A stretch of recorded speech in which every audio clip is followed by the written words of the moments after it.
Okay, we'll be in 1 Kings 16. We're going to be in 2 Corinthians 6 for a minute. So if you want to go to both places, 2 Corinthians 6 and 1 Kings 16. So we just had a big event this week, and interesting, kind of the continued divide in our country.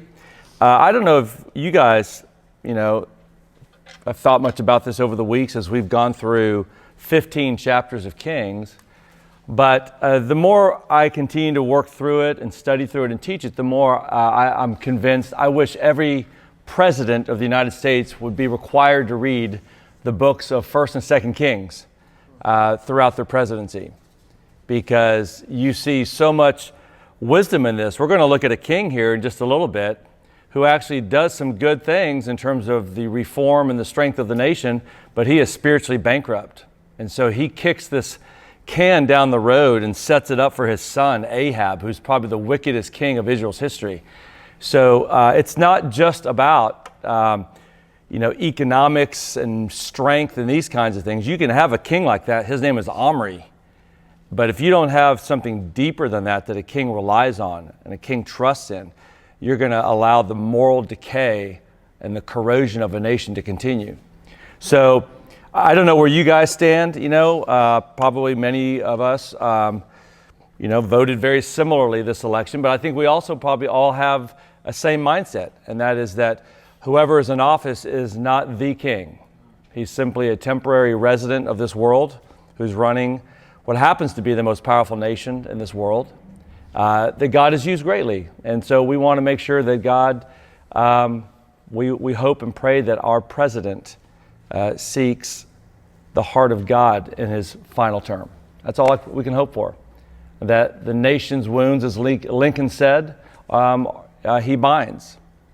And that with malice toward none, with charity towards all. Remember? His second inaugural address. It's beautiful. If you've never read Lincoln's second inaugural, it's one of the most powerful and healing speeches in American history, coming right off of the Civil War.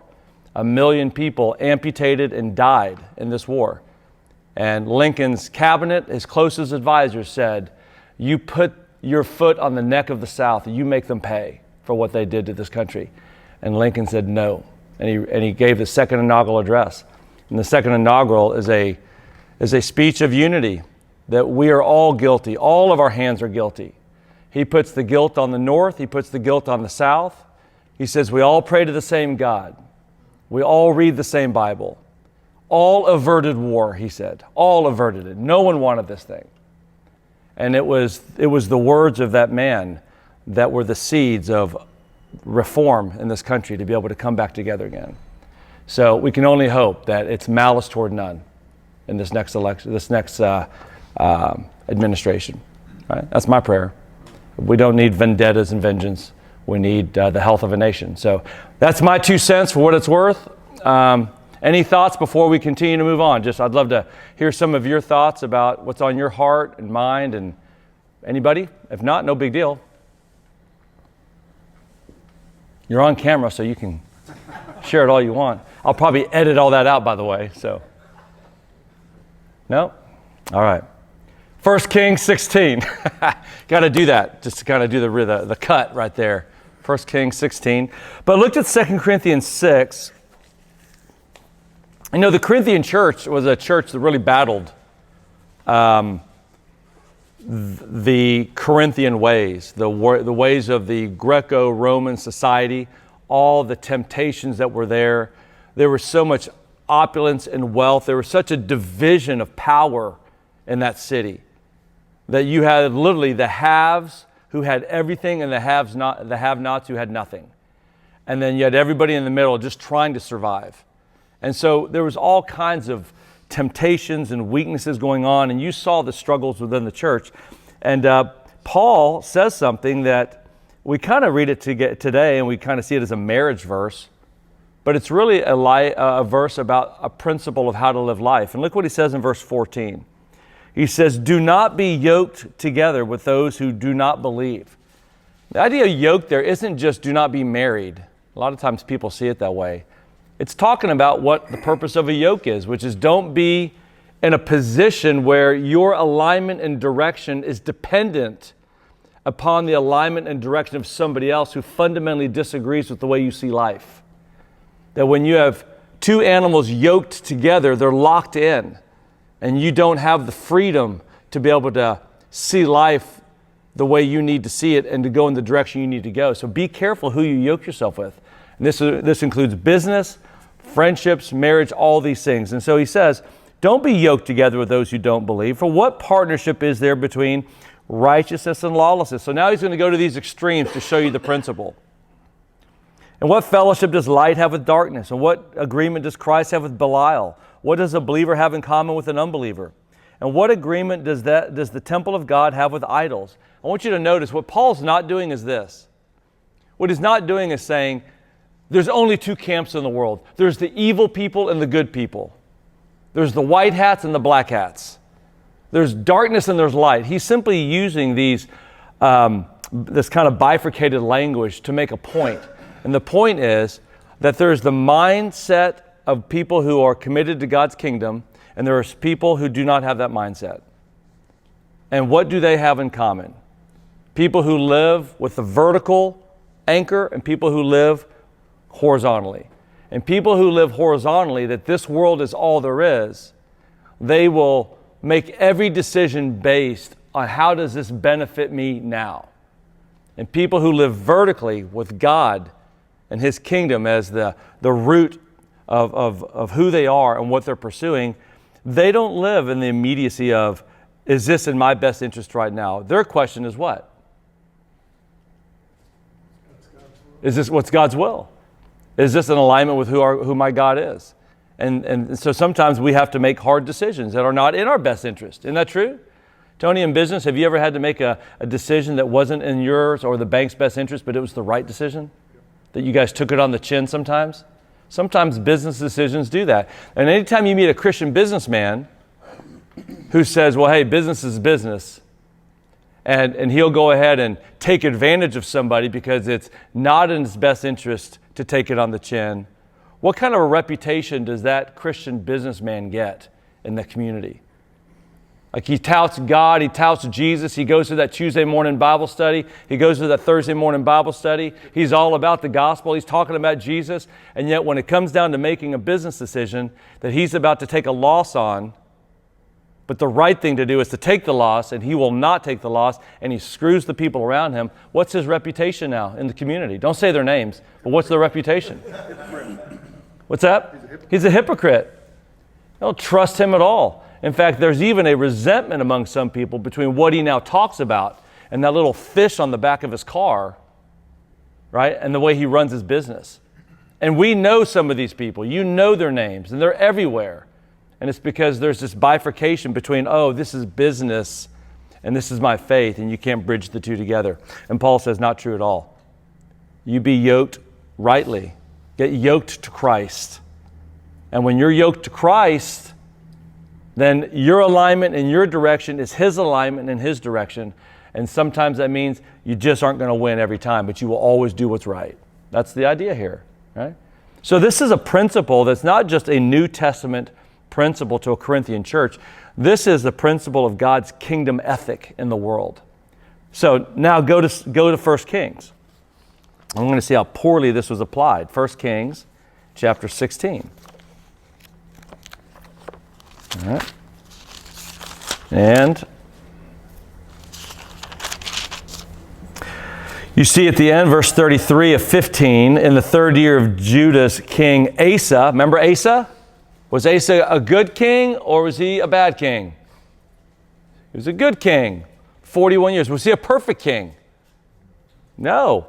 He left some of the high places up. He didn't do everything God called him to do, but God still looks at Asa because Asa had a heart that was pleasing to the Lord. 41 years he gave him. I think it was 41 years.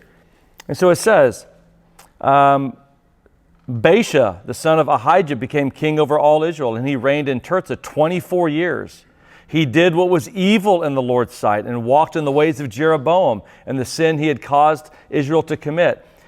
Now the word of the Lord came to Jehu, son of Hanani, against Baasha. Remember, how did Baasha take power? Remember what he did? He executed. It was a coup, right? He killed Nadab. He takes power, and now you have Jehu, a prophet, who comes to Baasha, and look what he says. Because I raised you up from the dust and made you ruler over my people Israel, you have walked in the ways of Jeroboam and caused my people Israel to sing, angering me with their sins. Take note, I will eradicate Baasha and his house. I will make your house like the house of Jeroboam, son of Nebat. And look what he says. The dogs are going to eat your body and the birds are going to eat your body. Have we heard that before? Right? So this is what we talked about last time. Baasha's whole lineage is going to be wiped out. And sure enough, that's what happens. So verse 5, the rest of the events of Baasha's reign, along with his accomplishments and might, are written in the historical records of Israel's kings. Baasha rested with his ancestors, was buried in Tirzah. His son Elah became king in his place. Surely he's going to be better. But through the prophet of Jehu, son of Hanani, the word of the Lord also had come against Baasha and against his house because of all the evil he had done in the Lord's sight. His actions angered the Lord, and Baasha's house became like the house of Jeroboam because he had struck it down. And look what happens, verse 8. In the 26th year of Judah's king Asa, Elah, son of Baasha, became king over Israel. He reigned in Tirzah 2 years. Look what happened. His servant Zimri, commander of half his chariots, conspired against him while Elah was in Tirzah getting drunk in the house of Arza, who was in charge of the household of Tirzah. In the 27th year of Judah's king Asa, Zimri went in and struck Elah down, killing him. Then Zimri became king in his place. What are you seeing in the northern kingdom? What's happening to these guys? It starts off with Jeroboam, and it's just a slow descent, isn't it? It's getting worse and worse. Spunky, why are these kings getting worse and worse? They're not following God. They're following the world. In the beginning, they still kept some of the holy things, right? They just started kind of slowly blending them in. But now another generation goes by, another generation goes by, and more of the spiritual things, the things that the people are meant to remember, are being forgotten. And now there's just a moral vacuum up in the north. And now you're getting coups and assassinations that are happening. And this is the darkness of the north. And listen, we're meant to look at this. The north is meant to represent what does it look like to have a kingdom without God. And the southern kingdom, Judah, is meant to say, what does it look like to have a kingdom with God on this earth? Not perfect, but still kings who are pursuing God. Not perfectly, but pursuing Him. And in the north, it is devoid of that. And so you're seeing all kinds of wickedness. Zimri strikes down Elah, verse 11. When he became king, this is Zimri, as soon as he was seated on his throne, Zimri struck down the entire house of Baasha. He did not leave a single male, including his kinsmen and his friends. Okay, politically, why did he do this? Why do you think? Ron Mo, why do you think Baasha or Zimri comes into power and wipes out all of Baasha's lineage, all the males? You're interested in keeping power. I'm keeping this in my family. I'm going to wipe everyone out that might even have the taste for power. Anybody that might even have the right to the throne, I'm wiping them out. Now, that is an earthly, worldly, political reason. What is the biblical reason that Baasha was wiped out, his whole family?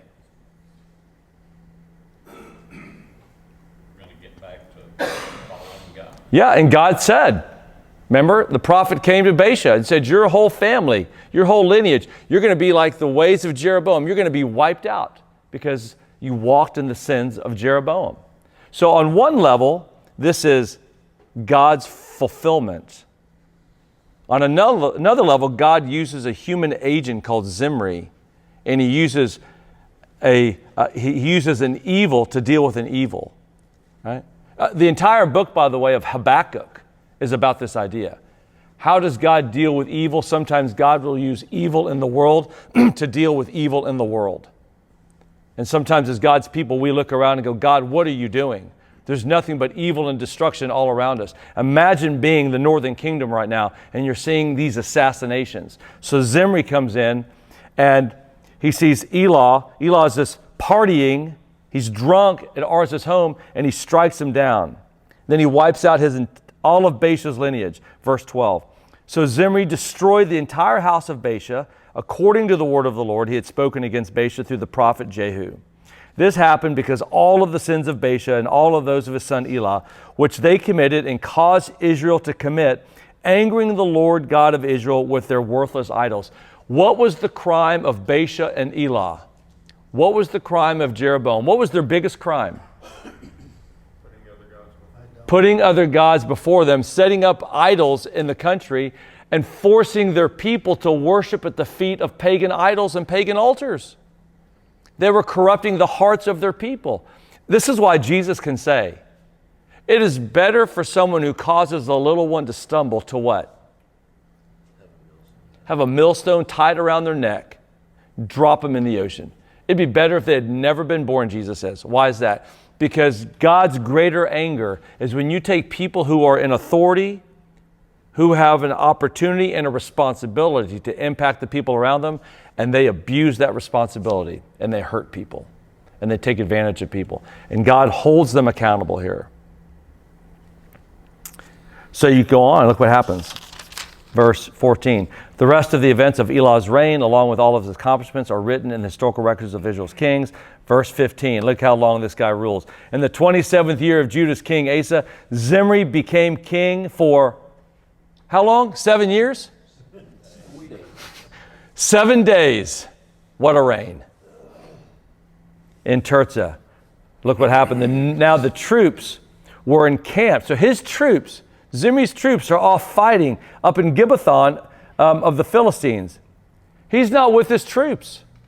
What do you think Zimri is doing? Look, what's that? He's having a good time, man. He's the king. But he doesn't have his men around him to protect him. He's unwise. He lives in a tumultuous time. He knows there's power grabs all around him. He thinks he's safe. But look what happens.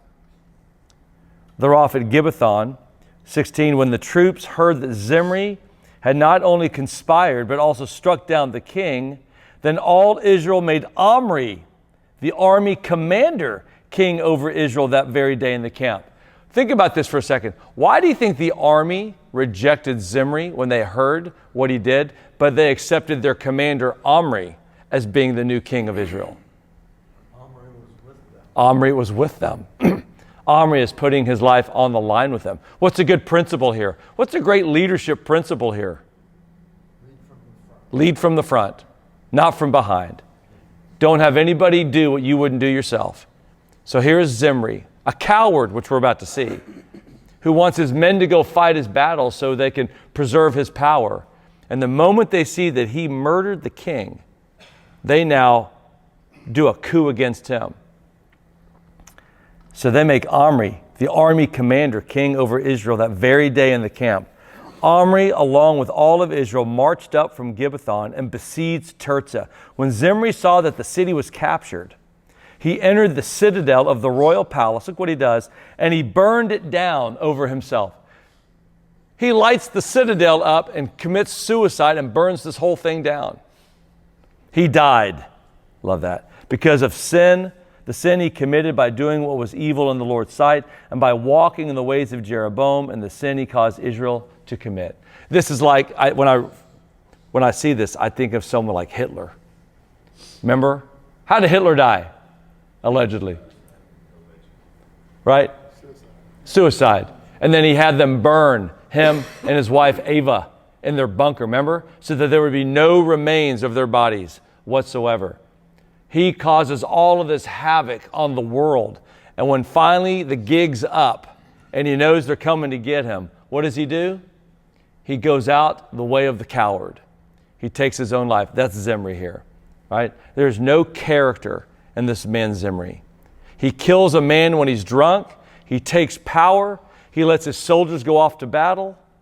And then when the gig's up, he takes his own life. That is how weak the northern kingdom is.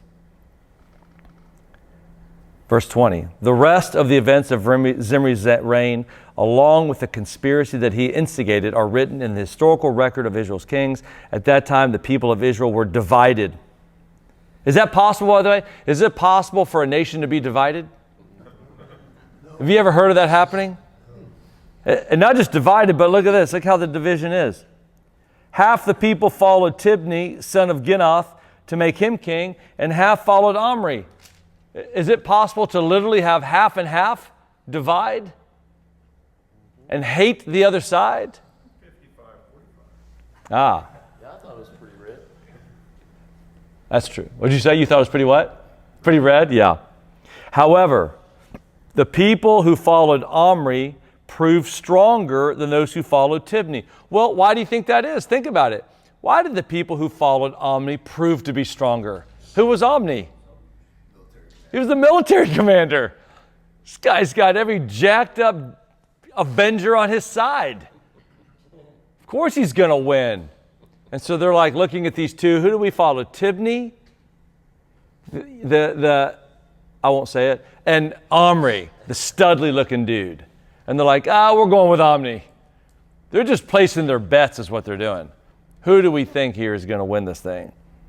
And so they're loyal to Omri. He proves stronger. Verse 23. You're about to see a guy who brings political stability and strength back to a nation, but who allows the spiritual vacuum to continue in the nation. In the 31st year of Judah's king Asa, Omri became king over Israel, and he reigned 12 years. 12 years. He reigned 6 years in Tirzah. Then he bought the hill of Samaria from Shemer, which is, by the way, where the word Samaria comes from. That's his claim to fame in history, by the way. We know nothing else about Shemer, other than he owned this piece of land, this hill, that they turned into the capital, and they called it Samaria. That's it. How cool is that? That's how your name is known. And he named the city Samaria based on the name Shemer, the owner of the hill. Well, look at this, 25. Omri did what was evil in the Lord's sight. He did more evil than all who were before him. He walked in all the ways of Jeroboam. So what does that mean? We keep saying this phrase. He walked in all the ways of Jeroboam. What were the ways of Jeroboam? What did Jeroboam want? Power. He wanted control and power, and he did not want to yield to what he knew God wanted of him. He had an opportunity, and he took the power, the world's power, over God's power. See? That's what he's saying. Romans 12:2. Do not what? Conform. Do not be conformed to what? To the things of this world. Don't be conformed to this. What is the world, what Paul's talking about? Is he saying, hey, don't go to college, don't go learn the stuff? Is that what he's saying? If you're a Jehovah's Witness, that's what he's saying. It's not what he's saying. What is he saying? What is the world that Paul is talking about? Do not be conformed to this world. Following after the flesh. Okay? The things that appease to the appetites of the flesh, the desires of the flesh, the pride of life, right? Those are the things that he's talking about. Don't make this world your home. Don't live as if this is all you got. This isn't a YOLO world. It's not you only live once and that's it, and therefore let me get the most gusto out of this world that I can. See, that's the principles of this world. And what Omri does is he comes in and he's going to make the kingdom strong, but he's going to walk in the ways of Jeroboam. Omri is going to have a taste for power and control. How many years is he going to give? God going to give him? Can you have 12 years of political, economic, and military reform of a nation and still be morally and spiritually bankrupt? Sure. Look, I hope this administration and possibly the next administration that gets 8 years, there's your 12. Hey, if that works out, that's great. But listen, I'm not just looking for economic, political strength in this country to be the dominant superpower of the world. That's nice. That's nice. Is that all we want? No, we want people in leadership that are going to say we want to create a society that breeds a desire to go back to those things that made the nation great, right? A hunger for who our God is. Now, I don't think government can do that. Certainly not a democratic republic. I don't think government can do that. Who has to do that?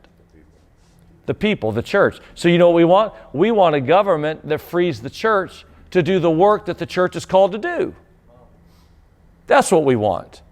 So that we can be about the business of going and being salt and light in society to strengthen the wounds of a nation, right?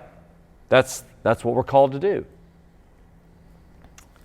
So, verse 25, 26, he walked in all the ways of Jeroboam, the son of Nebat, in every respect, and continued in his sins that he caused Israel to commit, angering the Lord God of Israel with their worthless idols.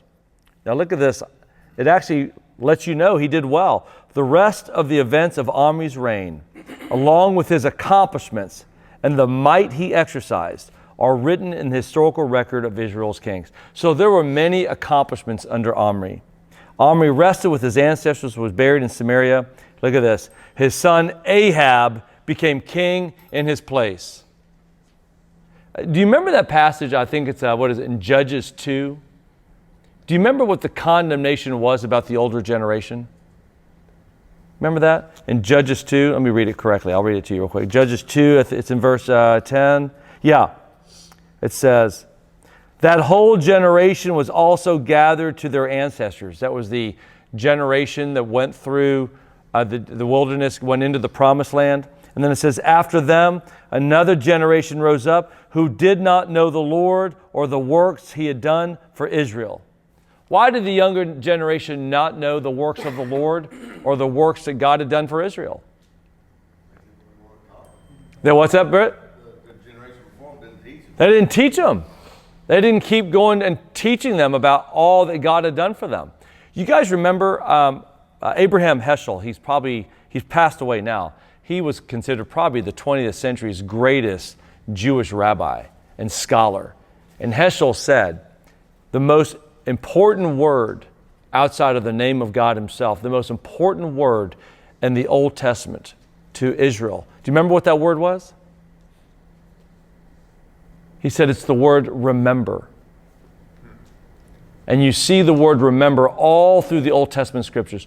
Why do you think the word remember is filled throughout the Old Testament scriptures? Why are there feasts and festivals always set up to help the people remember the ways of God? Why are there stones built in rivers, 12 stones, to remember what God has done? Why is the concept of remembering and the command to remember all over the Old Testament scriptures? Related to the old law. What's that? Related to the old law. Okay, it is related to the Old Testament law. But why does God have to keep telling them over and over and over to remember? Because it's so easy to forget. Repeat. Yes. I tell you, I remember there was, Stacy and I, there was something we were praying for, and it was a big event, and we just began praying for it, and anyway, things worked out. And I remember days went by after I got the good news about what happened, and I realized, what did I not do? I didn't thank God. I forgot. Like I cry out to him, calling for God, then he delivers it, and then it's so easy just to kind of move on to the next thing. Because what's it so easy to do, Dean? Forget. Right? And so God has to tell them, remember. Do you remember Jesus' famous use of the word remember? He uses the word remember too. Remember where it was? The most famous remember in your Bible. On the cross. Yeah, to your kingdom. I don't think he said it on the cross. Well, okay, I was thinking that thief on the. Yeah, you'll be with me. today. You'll be with me today. Yeah. That's what I was thinking too. Last Supper. Whenever you eat of my body, drink of my blood, do this what? In remembrance of me. Don't ever forget. That's what Jesus says. Don't ever forget. It's so easy for us to, like sheep who have gone astray, to drift and forget the ways of God. No, look back at all the things that God has led every one of us through. Do you remember all those junctures that you just wondered, God, this is tough. How are we going to get through this? What's it going to look like? And he does, right?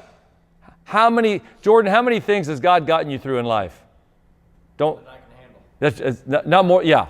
More than you can handle? Right. Yes. Good answer. You know how far you've come until you turn around and look where you were. There you go. Right? He's done it. Here we are. We're sitting here right now. And some of us are in something right now. And guess what? Heath, guess what? Has he been there in the past? Is he now here? Yes, and he'll be there tomorrow. Gosh, the Bible ought to say he's the same yesterday, today, and forever. If only. If only. So the nation forgot. And so here we have now the passing on of the torch from Omri to Ahab. What do you think Omri didn't spend any time doing? Teaching his son his ways. In fact, if anything, he did teach his son his ways, didn't he? And so what chance does Ahab possibly have when there's not even a godly prophet in the north? There's not even a good church up there. It is just darkness in the land, and all there is Asherah poles and high places and pagan worship. That's all there is. And so this poor kid doesn't stand a chance, and he's still responsible. Ahab, verse 29, son of Omri, became king over Israel in the 38th year of Judah's king Asa. Ahab, son of Omri, reigned over Israel and Samaria 22 years.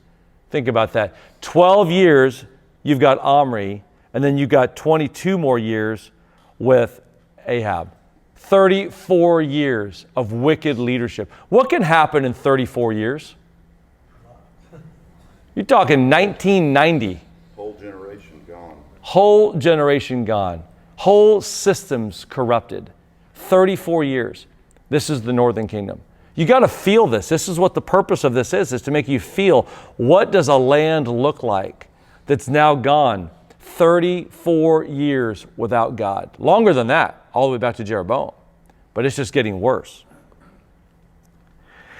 It says, but Ahab, 30, son of Omri, did what was evil in the Lord's sight more than all who were before him.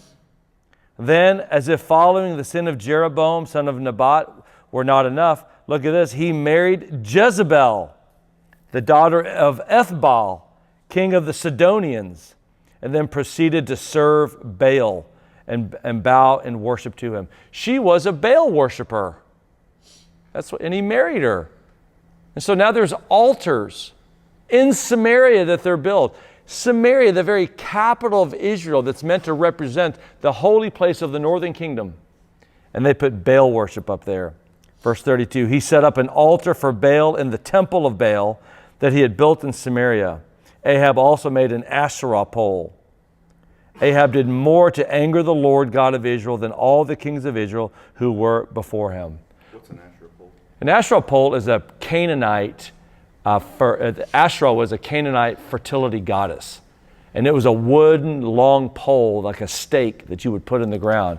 And it was a representation of Canaanite fertility divinity. So it was just superstition is all it was. But it was a false god, it was a false idol. And you would go and you make sacrifices and offerings at this pole. So that's all the pole represented. Like to us, we would have what is the representation of our faith? The cross. And so you have crosses throughout society in different places, and it's a representation of who we worship and what we believe. These were Asherah poles. Same idea. That's all it is. So what was the role that Jezebel probably played in Ahab's life? What do you think? Idol. She can become the idol. We know she was thirsty for power and control. She's the one, by the way, remember what prophet was afraid of her and fled when he found out that she wanted to come after him and kill him? Elijah was afraid of her. She was one wicked, hard, harsh, angry woman. And this is right after Elijah did his amazing miracle of killing all the false prophets. Killed them all with fire from heaven. God just annihilates them all. And then he finds out Jezebel is coming to get him, and he's scared, and he takes off running. Right? That's who Ahab marries. At the cost of Abiram, look at Ahab did more to anger the Lord of Israel than all the kings of Israel who were before him. Verse 34, during his reign, Hiel, the Bethelite built Jericho. At the cost of Abiram, his firstborn, he laid its foundation, and at the cost of Segub, his youngest, he finished its gates, according to the word of the Lord he had spoken through Joshua, the son of Nun. It's interesting that this chapter ends with this, that this guy, Hiel, decides to rebuild Jericho. He loses his firstborn son and his youngest son. And you go, what? Well, let me tell you why I think the author put this here. If you go to your left, go to Joshua 6 real quick. I want you to see something. Joshua 6. Joshua 6:26. Remember, Jericho was the first town that Israel conquered when they went into the promised land. And then you get into this great story about, remember Rahab and her faithfulness? Rahab, the harlot, the faithfulness she had to the God of Israel and the spies. And so they're about to go in and destroy everybody in the land. And Joshua says, pull Rahab and her family out. Let's save them because of their faithfulness and their trust in the God of Israel. And then there's a curse made on the city of Jericho here. Look at this at verse 25. However, Joshua spared Rahab the prostitute, her father's family, and all who belonged to her, because she hid the messengers Joshua had sent to spy on Jericho. And she still lives in Israel today. At that time, Joshua imposed this curse. The man who undertakes the rebuilding of this city, Jericho, is cursed before the Lord. He will lay its foundation at the cost of his firstborn. He will finish its gates at the cost of his youngest. And the Lord was with Joshua. That's the curse. Joshua pronounces this curse over whoever tries to come and raise Jericho back up. They're going to lose their firstborn and their lastborn. All of a sudden, I don't even know if Hiel even remembered that curse. Hiel comes in and he tries to build Jericho. And what happens? It's recorded that he loses his firstborn and his lastborn. Why do you think at the end of this awful story of Omri and Ahab, the darkness in the land, why do you think this little piece of text is added at the very end of this chapter? What do you think the author is trying to say? Who's in control? God is in control. God has made promises. God has his ways. God has a future for this nation. And there's nobody in this world that can thwart the plan of God. There can be an obscure curse made by Joshua about the curse of the city. And years later, a guy who's oblivious to the curse, most likely, starts building the city only for this curse to fall upon him. Walter, do you have any idea how long that was when Joshua spoke that? Yeah, it was probably, Spunky, I'm doing my math in my head, I want to say it's probably somewhere around 250 years or so. Somewhere around that. By the time they entered the promised land, and by the time you get to these kings, it might be a little bit longer than that, 250, 300 years. So how long can God hold on to his promise? You know, centuries. And we just need to, what's the application here to us? I mean, we're not an Old Testament church, we're a New Testament church. But what is the application? Remember we said, whenever we study our Bible, the three questions we always ask is, what did it mean back then? Well, we just walked through it. It's pretty ugly. But the most important question for us is, what? What does it always mean? And out of that, we then say, what does it mean for us today? So what is a principle we can extract about from this text that's true for a New Testament believer? God's always going to be there. God's going to do what God's going to do. What were you about to say? It goes back to your Romans 9. Keep going. I mean, it's just God will have mercy or show compassion on whom he shows compassion. Yeah. And he will harden those hearts as well, or whoever he so chooses. God is, as the great George W. Bush once said, God's the decider. Remember that? I'm the decider. I'm the decider in chief. God is the decider in chief on what his plan is going to look like. And there's no human agent, there's no human king, there's nobody in this world that's going to thwart the direction and the plan and the call that God has for his people and for his nation. Right? That's what's always true.